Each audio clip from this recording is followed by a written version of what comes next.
Mr. Chairman, I rise today to offer an amendment to increase overall spending for the Department of Energy's Office of Science. The underlying bill provides a budget allocation approximately $40 million below the President's request for the Office of Science. My amendment would restore the funding level to the President's request.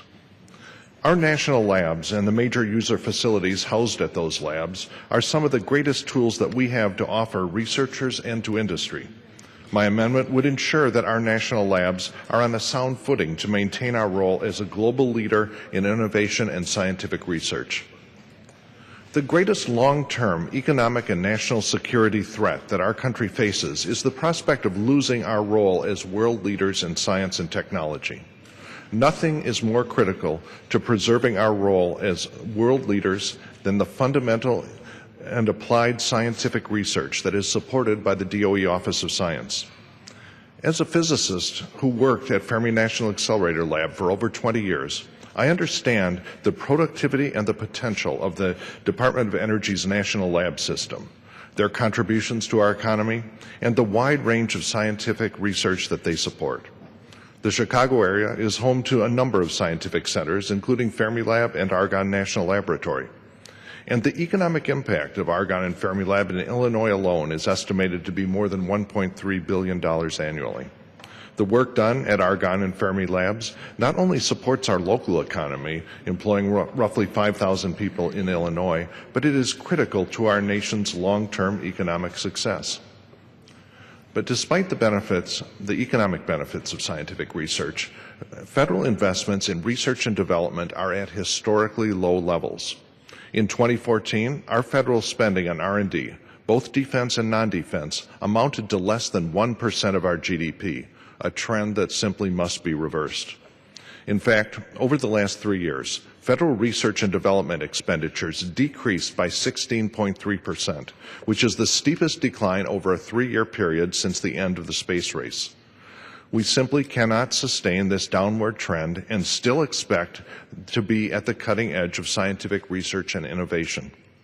The Office of Science is responsible for supporting research that is too big for any single company or university to develop.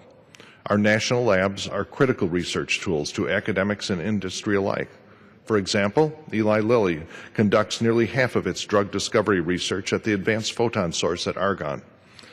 The Office of Science is also home to the department's newest ventures, the innovation hubs, which seek to discover and develop the next generation of energy sources and delivery systems.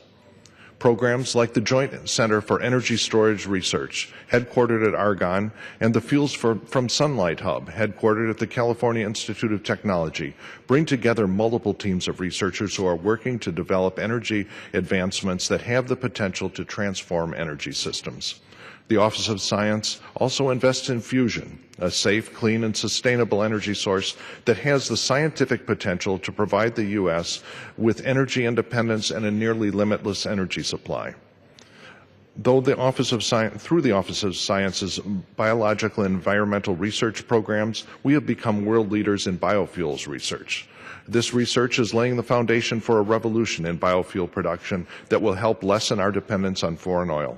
And the list goes on. The investments of the DOE Office of Science have also supported research driven by intellectual curiosity alone, such as the discovery science at the forefront of high-energy physics and high-energy and particle physics, or astronomy, or the physics of ultra-cold atoms.